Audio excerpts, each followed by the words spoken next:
ಹರೇ ಕೃಷ್ಣ. ಎಲ್ಲರಿಗೂ ಸ್ವಾಗತ. ಇಂದಿನ ದಿನ ನಾವು ಅಮಲಕಿ ಏಕಾದಶಿ ಅದರ ಮಹತ್ವಗಳನ್ನು ತಿಳಿದುಕೊಳ್ಳೋಣ. ಓಂ ಅಜ್ಞಾನತಿಮಿರಾಂಧಸ್ಯ ಜ್ಞಾನಾಂಜನಶಲಾಕಯ ಚಕ್ಷುರುನ್ಮಿಲಿತಂ ಯೇನ ತಸ್ಮೈ ಶ್ರೀ ಗುರವೇ ನಮಃ. ಜಯ ಶ್ರೀಕೃಷ್ಣ ಚೈತನ್ಯ ಪ್ರಭು ನಿತ್ಯಾನಂದ ಶ್ರೀ ಅದ್ವೈತ ಗದಾಧರ ಶ್ರೀವಾಸಾದಿ ಗೌರಭಕ್ತವೃಂದ. ಹರೇ ಕೃಷ್ಣ ಕೃಷ್ಣ ಕೃಷ್ಣ ಹರೇ ಹರೇ, ಹರೇ ರಾಮ ರಾಮ ರಾಮ ಹರೇ ಹರೇ. ಒಮ್ಮೆ ಮಂದಾತದ ರಾಜ ಶ್ರೀ ವಸಿಷ್ಠ ಮುನಿಗಳನ್ನು ಕೇಳ್ತಾನೆ, ಹೇ ಮುನಿವರ್ಯರೇ, ಈ ಜಗತ್ತಿನಲ್ಲಿ ಎಲ್ಲಕ್ಕೂ ಮಿಗಿಲಾದ ಒಂದು ವ್ರತ, ಅತ್ಯಂತ ಶ್ರೇಯಸ್ಕರವಾದ ವ್ರತ ಯಾವುದು ಅಂತ ವಿಚಾರಿಸ್ತಾನೆ. ಆಗ ವಸಿಷ್ಠರು ಹೇಳ್ತಾರೆ, ಈ ಅಮಲಕಿ ಏಕಾದಶಿ ವ್ರತ ಅಂತ ಏನು ಬರ್ತಾ ಇದೆ, ಆ ವ್ರತ ಎಲ್ಲದಕ್ಕಿಂತ ಶ್ರೇಯಸ್ಕರವಾಗಿದೆಯಪ್ಪ. ಅದು ಎಲ್ಲ ಪಾಪ ಕಾರ್ಯಗಳ ಒಂದು ಕೊಡಪಾನದಷ್ಟು ಪಾಪಗಳಿದ್ದರೂ, ಒಂದು ಬೆಟ್ಟದಷ್ಟು ಪಾಪಗಳಿದ್ದರೂ ಅವೆಲ್ಲವನ್ನು ತೊಡೆದು ಹಾಕಿಬಿಡುತ್ತೆ, ಎಲ್ಲವನ್ನು ತೆಗೆದು ಹಾಕಿಬಿಡುತ್ತೆ.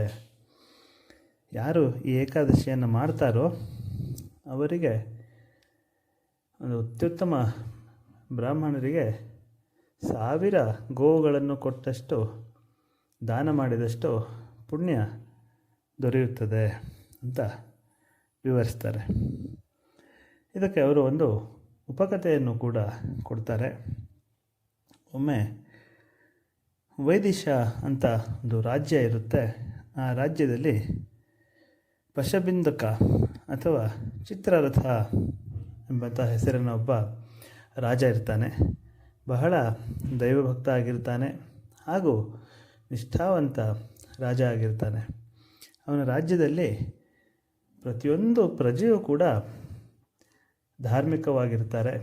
ಯಾರೂ ಕೂಡ ಅಸತ್ಯವನ್ನು ನುಡಿಯುವುದಾಗಲಿ, ಶ್ರದ್ಧೆ ಇಲ್ಲದೆ ಜೀವನ ಮಾಡುವುದಾಗಲಿ, ಅಥವಾ ನಾಸ್ತಿಕವಾಗಿ ಜೀವನ ಮಾಡುವುದಾಗಲಿ, ಕೆಟ್ಟ ಕೆಲಸದಿಂದ ಜೀವನ ಮಾಡುವುದಾಗಲಿ ಮಾಡ್ತಾ ಇರೋದಿಲ್ಲ.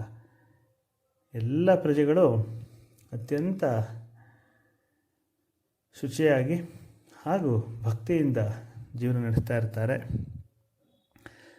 ಹಾಗೂ ಎಲ್ಲ ದೇವರ ಕಾರ್ಯಗಳನ್ನು, ವ್ರತಗಳನ್ನು, ಹಬ್ಬ ಹರಿದಿನಗಳನ್ನು ಅವರು ತುಂಬ ಒಗ್ಗಟ್ಟಾಗಿ ಹಾಗೂ ಭಕ್ತಿಯಿಂದ ಮಾಡ್ತಾ ಇರ್ತಾರೆ ಎಲ್ಲರೂ. ಹೀಗಾಗಿ ಈ ರಾಜ್ಯದಲ್ಲಿ ಸಂಪತ್ತು, ಐಶ್ವರ್ಯ ಹಾಗೂ ಪ್ರತಿಯೊಬ್ಬರಿಗೂ ಆರೋಗ್ಯ ತುಂಬ ಚೆನ್ನಾಗಿ ಇರುತ್ತೆ. ಯಾವುದೇ ಕಾಲದಲ್ಲಿಯೂ ಆ ಊರಿನಲ್ಲಿ ಒಂದು ದೌರ್ಭಾಗ್ಯದ ಸ್ಥಿತಿ ಬಂದಿರೋದು ಅಥವಾ ಬರಗಾಲ ಸ್ಥಿತಿ ಬಂದಿರೋದು ಆ ಥರ ಆಗಿರೋದೇ ಇಲ್ಲ. ಯಾಕಂದರೆ ಎಲ್ಲರೂ ಧಾರ್ಮಿಕವಾಗಿ ಜೀವನ ಮಾಡ್ತಾ ಇರ್ತಾರೆ. ಸ್ವತಃ ರಾಜನು ಕೂಡ ಶಿವ ಹಾಗೂ ವಿಷ್ಣುವಿನ ಮಹಾನ್ ಭಕ್ತನಾಗಿರ್ತಾನೆ. ಎಲ್ಲರೂ ಕೂಡ ಪ್ರತಿ ಏಕಾದಶಿಯನ್ನು ಮಾಡ್ತಾ ಇರ್ತಾರೆ. ಅಷ್ಟು ಪ್ರಜೆಗಳ ಜೊತೆಗೆ ಸ್ವತಃ ರಾಜನು ಕೂಡ ಏಕಾದಶಿಯನ್ನು ನಡೆಸ್ಕೊಂಡು ಹೋಗ್ತಾ ಇರ್ತಾನೆ. ಹೀಗೆ ಒಮ್ಮೆ ಈ ಅಮಲಕಿ ಏಕಾದಶಿ ಬರುತ್ತೆ. ಅಮಲಕಿ ಏಕಾದಶಿ ಇದರ ವಿಷಯ ಹೇಳಿದರೆ ನೆಲ್ಲಿ ಗಿಡ ಅಂತ ಹೇಳಬಹುದು ನಾವು. ಹಾಗಾಗಿ ಅಂದಿನ ದಿನ ಅಂದು ರಾಜ ಹಾಗೂ ಅವನ ಸಭಿಕರು ಎಲ್ಲರೂ ಹತ್ತಿರದಲ್ಲಿ, ಕಾಡಿನ ಸಮೀಪದಲ್ಲಿ ಒಂದು ವಿಷ್ಣುವಿನ ದೇವಸ್ಥಾನ ಇರುತ್ತೆ. ಅದರ ಸನಿಹದಲ್ಲಿ ಒಂದು ನೆಲ್ಲಿಯ ಮರ ಇರುತ್ತೆ. ಎಲ್ಲರೂ ಕೂಡ ಅಲ್ಲಿಗೆ ತೆರಳುತ್ತಾರೆ. ಭಕ್ತಿಯಿಂದ ಅವರು ಈ ನೆಲ್ಲಿಯ ಮರಕ್ಕೆ ಪೂಜೆ ಸಲ್ಲಿಸ್ತಾರೆ. ಹಾಗೂ ಇಂದಿನ ದಿನ ಅವರು ಶ್ರೀ ಪರಶುರಾಮನನ್ನು ನೆನೆಸ್ಕೊಳ್ತಾರೆ. ವಿಷ್ಣುವಿನ ಅವತಾರವಾದ ಪರಶುರಾಮನನ್ನು ಅವರು ಪೂಜೆ ಮಾಡ್ತಾರೆ. ಹಾಗೂ ಬೇಡ್ಕೊಳ್ತಾರೆ ಪರಶುರಾಮನಿಗೆ, ನಮಗೆ ಎಲ್ಲ ರೀತಿಯ ಭಕ್ತಿಯನ್ನು, ಭಗವಂತನ ಕರುಣೆಯನ್ನು ಕಲ್ಪಿಸಪ್ಪ ಅಂತ ಹೇಳಿ ಅವರು ಪೂಜೆ ಮಾಡ್ತಾರೆ. ಹಾಗೂ ಅಂದಿನ ದಿನ ಅವರು ಅಲ್ಲಿಯೇ ತಂಗ್ತಾರೆ, ಎಲ್ಲರೂ ಅಲ್ಲೇ ಉಳ್ಕೊಳ್ತಾರೆ. ಹೀಗೆ ರಾತ್ರಿ ಆಗುತ್ತೆ. ರಾತ್ರಿ ಕೂಡ ಅವರು ಹರಿಯ ಭಜನೆಯನ್ನು ಹಾಗೂ ಶ್ರವಣವನ್ನು ಮಾಡ್ತಾ ರಾತ್ರಿಯನ್ನು ಕಳೀತಾ ಇರ್ತಾರೆ. ಇದೇ ಸಮಯದಲ್ಲಿ ಕಾಡಿನಿಂದ ಒಬ್ಬ ಬೇಟೆಗಾರ ಬರ್ತಾನೆ. ಅವನ ಜೀವನವೇ ಪಶುಗಳನ್ನು, ಮೃಗಗಳನ್ನು, ಹಕ್ಕಿಯನ್ನು ಬೇಟೆ ಮಾಡಿ ತನ್ನ ಸಂಸಾರವನ್ನು ನೋಡಿಕೊಳ್ಳೋದು. ಹೊಟ್ಟೆಪಾಡಿಗಾಗಿ ಅವನು ಮೂಕ ಪ್ರಾಣಿಗಳನ್ನು ಬಲಿ ಕೊಡ್ತಾ ಇರ್ತಾನೆ. ಅವನು ಅಲ್ಲಿಗೆ ಬರ್ತಾನೆ. ಅಲ್ಲಿ ನೋಡ್ತಾನೆ, ಎಲ್ಲ ನೆಲ್ಲಿ ಮರಕ್ಕೆ ಪೂಜೆ ಆಗಿರುತ್ತೆ, ಭಗವಂತ ವಿಷ್ಣುವಿನ ಪೂಜೆ ಆಗಿರುತ್ತೆ, ಪರಶುರಾಮನ ಪೂಜೆ ಆಗಿರುತ್ತೆ, ದೇವರ ದಾಮೋದರನ ಒಂದು ವಿಗ್ರಹಕ್ಕೆ ಕೂಡ ಅವರು ಪೂಜೆಯನ್ನು ಸಲ್ಲಿಸಿರ್ತಾರೆ. ಹಾಗೂ ಹರಿಕೀರ್ತನೆಗಳು, ಪ್ರವಚನಗಳು ನಡೀತಾ ಇರುತ್ತೆ. ಇವನು ಕೂಡ ಅಲ್ಲೇ ತಂಗ್ತಾನೆ. ಕತ್ಲಾಗಿರುತ್ತೆ, ಪುನಃ ಹೋಗೋದು ಮರಳೋದು ಕಷ್ಟ ಅಂತ ಹೇಳಿಕೊಂಡು ಅಲ್ಲೇ ತಂಗ್ತಾನೆ. ಅವನಿಗೆ ಇಡೀ ರಾತ್ರಿ ಆ ಶ್ರವಣ ಕೀರ್ತನೆಗಳು ಅವನ ಕಿವಿಗೆ ಬಿದ್ದಿರುತ್ತೆ ರಾತ್ರಿ. ಹೀಗೆ ಮರುದಿನ ಬೆಳಿಗ್ಗೆ ಆಗುತ್ತೆ. ರಾಜರು ತಮ್ಮ ಪರಿವಾರದ ಸಮೇತ ದಿನ ಬೆಳಗಿನ ಕೆಲಸಗಳನ್ನು ಮುಗಿಸಿ, ಪೂಜೆಯನ್ನು ಮುಗಿಸಿ ಮರಳುತ್ತಾರೆ. ಹಾಗೆ ಈ ಬೇಟೆಗಾರ ಕೂಡ ತನ್ನ ಕೆಲಸಕ್ಕೆ ಮರಳುತ್ತಾನೆ. ಹೋಗಿ ಬೇಟೆ ಆಡಿ ಊಟ ಮಾಡಿ ಅವನ ಜೀವನವನ್ನು ಹೀಗೆ ಮುಂದುವರಿಸಿರ್ತಾನೆ. ಕಾಲಕ್ರಮೇಣವಾಗಿ ಆ ಬೇಟೆಗಾರನ ಸಾವಾಗುತ್ತೆ. ಅವನು ಅತ್ಯಂತ ಕೆಟ್ಟ ಕೆಲಸ, ಪಾಪವನ್ನು ಕೊಡುವಂತಹ ಕೆಲಸ, ಬೇಟೆಯಾಡುವ ಮೂಕ ಪ್ರಾಣಿಗಳನ್ನು, ಪಕ್ಷಿಗಳನ್ನು ಕೊಲ್ಲುವ ಕೆಲಸ ಮಾಡಿದ್ರೂ ಅವನು ಇದೊಂದು ಏಕಾದಶಿಯ ದಿನ ಆ ನೆಲ್ಲಿಯ ಮರದ ಹತ್ತಿರ ತಂಗಿ ಉಳ್ಕೊಂಡಿದ್ದು ಹಾಗೂ ದೇವರ ಶ್ರವಣ ಕೀರ್ತನೆಯನ್ನು ಮಾಡಿದ್ದು ಅವನಿಗೆ ಅತ್ಯಂತ ಶುಭಪ್ರದವಾಗುತ್ತೆ. ಅವನು ತನ್ನ ಜೀವನದ ನಂತರ, ಅಂದರೆ ಅವನು ಸಾವಿನ ನಂತರ ಅವನಿಗೆ ಮತ್ತೆ ಪುನರ್ಜನ್ಮ ಮನುಷ್ಯ ರೂಪದಲ್ಲೇ ದೊರೆಯುತ್ತದೆ. ಅದು ಸಾಧಾರಣ ಮನುಷ್ಯನಾಗಿ ಅಲ್ಲ, ಅವನು ರಾಜನಾಗಿ ಹುಟ್ಕೊಳ್ತಾನೆ. ಜಯಂತಿ ರಾಜ್ಯ ಅಂತ ಇರುತ್ತೆ. ಅಲ್ಲಿ ವಿದುರಥ ಎಂಬಂತಹ ರಾಜನಿರ್ತಾನೆ. ಆ ರಾಜನ ಮಗನಾಗಿ, ವಿದುರಥನ ಮಗನಾಗಿ ವಸುರಥ ಎಂಬಂತಹ ಒಬ್ಬ ಕುವರನಾಗಿ ಹುಟ್ಟುತ್ತಾನೆ. ಕಾಲಕ್ರಮೇಣ ಇವನು ಯುವರಾಜನಾಗಿ ಮಹಾರಾಜನಾಗ್ತಾನೆ. ಆ ಏಕಾದಶಿಯ ಒಂದು ಹಿಂದಿನ ಜನ್ಮದಲ್ಲಿ ಅವನು ಮಾಡಿದಂತಹ ಪುಣ್ಯ ಅವನಿಗೆ ಅತ್ಯಂತ ಆಗರ್ಭ ರಾಜ್ಯದ, ಶ್ರೀಮಂತವಾಗಿರುವಂತಹ ರಾಜ್ಯದ ರಾಜನನ್ನಾಗಿ ಮಾಡುತ್ತೆ. ಹಾಗೂ ಅವನು ಮಹಾನ್ ಭಕ್ತನಾಗಿ ಜೀವನವನ್ನು ಮಾಡ್ತಾನೆ. ತುಂಬ ನಿಷ್ಠೆಯಿಂದ, ಭಕ್ತಿಯಿಂದ ಅವನು ಕೂಡ ರಾಜ್ಯವನ್ನು ಮಾಡಿಕೊಂಡು ಹೋಗ್ತಾನೆ.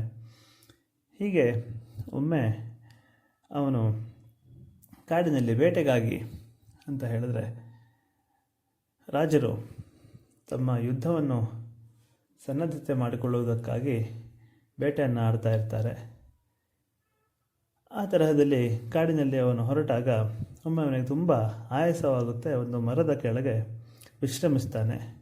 ಹಾಗೆ ಅವನು ನಿದ್ರೆಗೆ ಜಾರಿ ಬಿಡ್ತಾನೆ. ಅಲ್ಲಿ ಕೆಲವೊಂದು ಜನ ಬೇಟೆಗಾರರು ಅವರು ರಾಜನನ್ನು ಕೊಲ್ಲಬೇಕು ಅಂತ ಸಂಚು ಮಾಡಿಕೊಂಡು ಬರ್ತಾರೆ. ಅವರಿಗೆ ವೈಯಕ್ತಿಕ ಕಾರಣಗಳು ಇರುತ್ತವೆ. ರಾಜನನ್ನು ಸಾಯಿಸಬೇಕು ಎಂಬಂತಹ ಒಂದು ದುರಾಲೋಚನೆಯನ್ನು ಮಾಡಿಕೊಂಡು ಅಲ್ಲಿ ಬಂದಿರ್ತಾರೆ. ಅವರು ಎಲ್ಲ ಯೋಚನೆಯನ್ನು ಮಾಡಿ ತಮ್ಮ ಶಸ್ತ್ರಾಸ್ತ್ರಗಳನ್ನು ತೆಗೆದುಕೊಂಡು ಇನ್ನೇನು ರಾಜನನ್ನು ಕೊಲ್ಲಬೇಕು, ರಾಜ ಹೇಗೂ ಮಲಗಿದ್ದಾನೆ, ಅವನ್ನ ಕೊಂದು ಬಿಡೋಣ ಅನ್ನಷ್ಟು ಯೋಚನೆ ಮಾಡುವ ಸಮಯದಲ್ಲಿ ರಾಜನ ದೇಹದಿಂದಲೇ ಒಂದು ಯುವತಿಯ ರೂಪ ಪ್ರಕಟಗೊಳ್ಳುತ್ತೆ. ಬಹಳ ಭೀಕರ, ಭಯಂಕರವಾಗಿ ಸಿಟ್ಟನ್ನು ಹೊರಗೆ ಹಾಕ್ತಾ ಆ ರೂಪ ಈ ಎಲ್ಲ ಬೇಟೆಗೆ ಬಂದಿರುವಂತಹ ರಾಜನನ್ನು ಕೊಲ್ಲುವುದಕ್ಕೆ ಎಲ್ಲರನ್ನೂ ಕೊಂದು ಹಾಕಿ ಬಿಡುತ್ತಾಳೆ. ರಾಜ ಸ್ವಲ್ಪ ಸಮಯದ ನಂತರ ಹೇಳ್ತಾನೆ ನಿದ್ರಾವಸ್ಥೆಯಿಂದ. ಅವನು ಎದ್ದು ಅವನು ನೋಡ್ತಾನೆ, ಎಲ್ಲ ಏನು ತನ್ನನ್ನು ಕೊಲ್ಲೋಕ್ಕೆ ಬಂದಿರುವಂತಹ ಜನ ಅಲ್ಲಿ ಸತ್ತು ಬಿದ್ದಿದ್ದಾರೆ. ಇವನಿಗೆ ಗೊತ್ತಾಗುತ್ತೆ ಇವರು ನನ್ನನ್ನು ಕೊಲ್ಲುವುದಕ್ಕೆ ಬಂದಿದ್ದರು ಅಂತ, ಯಾಕಂದರೆ ಅಲ್ಲೇ ಶಸ್ತ್ರಾಸ್ತ್ರಗಳು ಬಿದ್ದಿರುತ್ತವೆ. ಹಾಗೆ ಅವನು ಅಲ್ಲಿತ್ತಿರುವಂತಹ ಯುವತಿ ಕೇಳ್ತಾನೆ, ಯಾರು ನೀನು, ಹೇಗೆ ನನ್ನನ್ನು ಕಾಪಾಡಿದೆ, ಯಾಕೆ ನನ್ನನ್ನು ಕಾಪಾಡಿದೆ ಅಂತ ಕೇಳಿದಾಗ ಅಶರೀರವಾಣಿ ಆಗುತ್ತೆ ಅವನಿಗೆ. ನೀನು ಅತ್ಯಂತ ಒಳ್ಳೆಯ ವಿಷ್ಣುವಿನ ಭಕ್ತನಾಗಿದ್ದೀಯೆ, ಹಾಗಾಗಿ ನಿನ್ನನ್ನು ಕಾಪಾಡುವುದಕ್ಕೋಸ್ಕರ ಸ್ವತಃ ಶ್ರೀ ವಿಷ್ಣುವೇ ಈ ರೂಪದಲ್ಲಿ ಬಂದು ಇಂದು ನಿನ್ನನ್ನು ಈ ಒಂದು ತೊಂದರೆಯಿಂದ ಕಾಪಾಡಿದ್ದಾನೆ. ನೀನು ಹೀಗೆ ವಿಷ್ಣುವಿನ ಭಕ್ತನಾಗಿರುವುದಕ್ಕೋಸ್ಕರ ನಿನಗೆ ಈ ಅತ್ಯಂತ ಯಾರಿಗೂ ದೊರೆಯದಂತಹ ಒಂದು ಭಾಗ್ಯ ದೊರೆತಿದೆ ಅಂತ ಅಶರೀರವಾಣಿ ಆಗುತ್ತೆ. ಅದರ ಅರ್ಥವನ್ನು ರಾಜ ಇನ್ನಷ್ಟು ಚೆನ್ನಾಗಿ ಗೊತ್ತು ಮಾಡಿಕೊಳ್ತಾನೆ. ಹಾಗೂ ತನ್ನ ರಾಜ್ಯಕ್ಕೆ ಹಿಂತಿರುಗಿ ತನ್ನ ಭಕ್ತಿಯನ್ನು ಜಾಸ್ತಿ ಮಾಡ್ತಾನೆ. ಶ್ರೀ ಮಹಾವಿಷ್ಣುವನ್ನು ತನ್ನ ಜೀವನ ಪರ್ಯಂತ ಅವನು ಇನ್ನೂ ಹೆಚ್ಚಾಗಿ ಶ್ರದ್ಧಾಭಕ್ತಿಯಿಂದ ಮಾಡ್ತಾ ವಿಷ್ಣುವಿನ ಎಲ್ಲ ಕಾರ್ಯಗಳನ್ನು, ಪೂಜೆ ಪುನಸ್ಕಾರಗಳನ್ನು ಮಾಡುವುದು ಹಾಗೂ ತನ್ನ ನಾಗರಿಕರಿಗೂ ಕೂಡ ಇದನ್ನು ಮಾಡುವುದಕ್ಕೆ ಉತ್ತೇಜನಗಳನ್ನು ಮಾಡ್ತಾ ಅವನು ಜೀವನವನ್ನು ಸಾಗಿಸ್ತಾನೆ. ಹೀಗೆ ವಸಿಷ್ಠರು ಹೇಳ್ತಾರೆ, ಒಂದು ಏಕಾದಶಿಯ ದಿನ ಗೊತ್ತಿದ್ದೋ ಗೊತ್ತಿಲ್ಲದೆಯೋ ಕೇವಲ ಅಲ್ಲಿ ಕುಳಿತಿದ್ದಕ್ಕೆ ಮಾತ್ರದಿಂದನೇ ಒಬ್ಬ ಬೇಟೆಗಾರನಿಗೆ ಇಷ್ಟೆಲ್ಲ ಒಂದು ಪ್ರಯೋಜನ ಆಗ್ತಾ ಇದೆ ಅಂತ ಹೇಳಿದ್ರೆ, ನಾವು ಈ ಏಕಾದಶಿಯನ್ನು ಶ್ರದ್ಧಾ ಭಕ್ತಿಯಿಂದ ಮಾಡಿಬಿಟ್ರೆ ಇದಷ್ಟು ಒಳ್ಳೆಯ ಫಲಪ್ರದವಾಗಿರುವಂತಹ ವ್ರತ ಇನ್ನೊಂದಿಲ್ಲ ಎಂಬಂತಾಗಿ ಅವರು ಈ ಏಕಾದಶಿಯ ಮಹಾತ್ಮೆಯನ್ನು ಹೇಳ್ತಾರೆ. ಹಾಗಾಗಿ ನಾವು ಕೂಡ ಮುಂಬರುವಂತಹ ಏಕಾದಶಿಯನ್ನು ವಿಷ್ಣುವಿನ ಭಜನೆಯನ್ನು, ಪೂಜೆಯನ್ನು ಮಾಡುವುದರ ಮೂಲಕ, ಏಕಾದಶಿ ವ್ರತವನ್ನು ಮಾಡುವುದರ ಮೂಲಕ ಕೈಗೊಳ್ಳೋಣ. ಹಾಗೂ ಏಕಾದಶಿಯ ಭಗವಂತನ ಕೃಪೆಗೆ ಪಾತ್ರರಾಗೋಣ ಅಂತ ಹೇಳ್ತಾ ಏಕಾದಶಿಯ ಮಹಾತ್ಮೆಯನ್ನು ಮುಗಿಸೋಣ. ಹರೇ ಕೃಷ್ಣ.